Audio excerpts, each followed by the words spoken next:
Hey everyone, welcome back to the channel. Before we dive into today's story, you know we're all about real-life events that remind us that courage can come from the most unexpected places.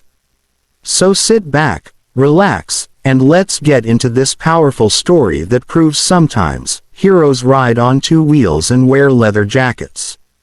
It started months earlier, when the bullies, three older boys from a nearby high school, realized the schoolgirls walked home without adults.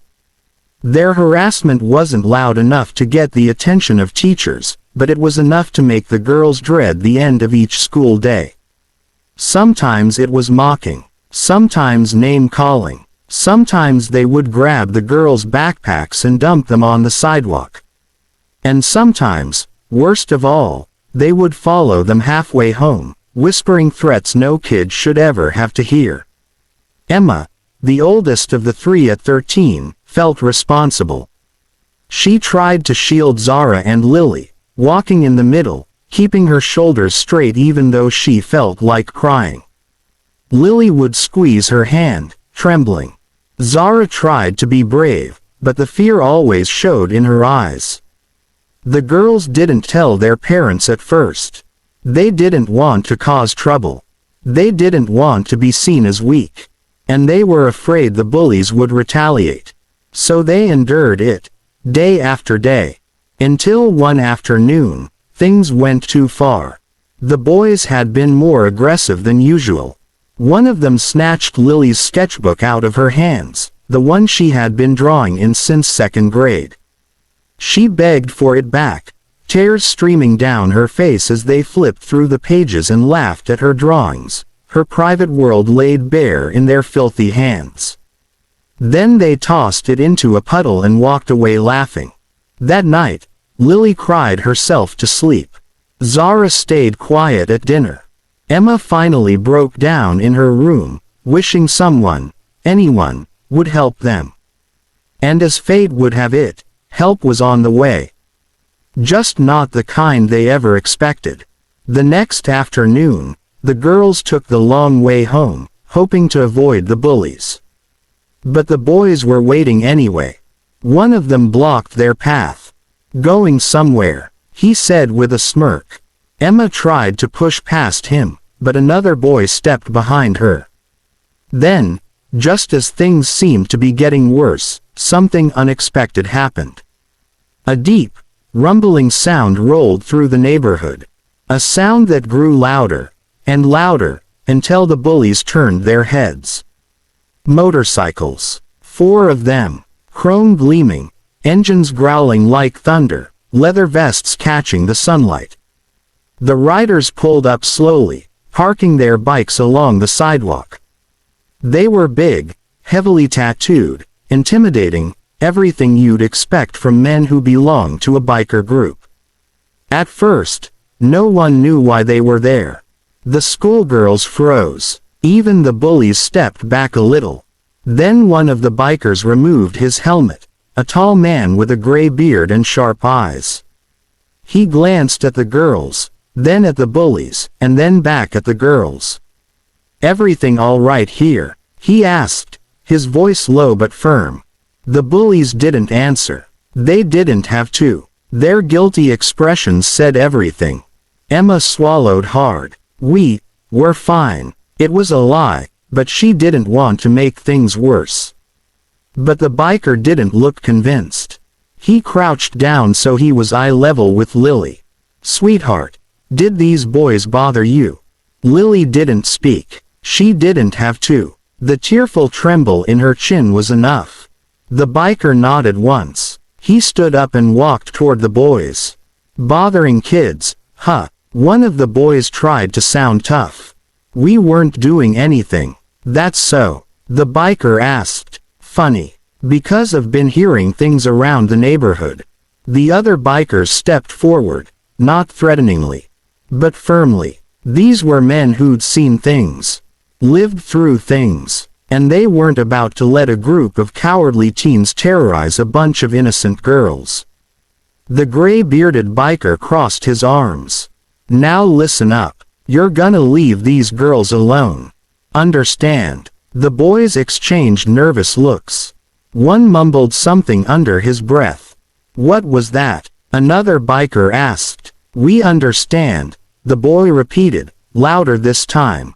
"Good," the biker said. "Because if I hear one more thing, you'll be answering to all of us." The boys didn't wait to hear more. They turned and bolted down the street, disappearing behind a row of houses. For a moment, the girls just stood there, stunned. The biker turned back to them. "You girls walk home this way every day?" The girls nodded. "Well," he said with a gentle smile, "looks like we just found our new afternoon route." Every afternoon from that day on, the bikers showed up. Not in a dramatic, roaring parade every time. Sometimes they parked down the street, or hung out near the lot, just close enough the girls could see them and feel safe. And the bullies, they never showed up again.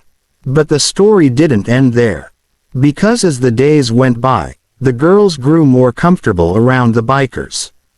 They talked to them, asked them questions, even laughed with them. And the bikers, rough on the outside but soft-hearted, treated the girls with respect and kindness.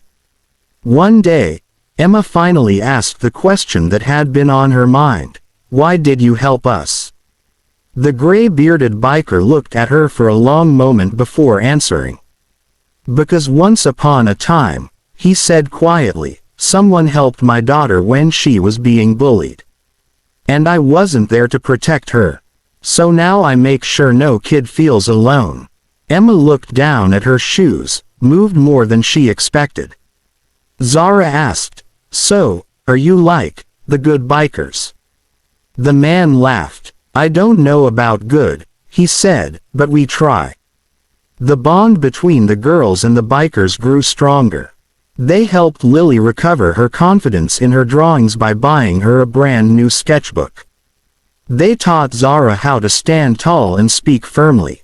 And they helped Emma understand that being responsible didn't mean carrying the weight of the world alone.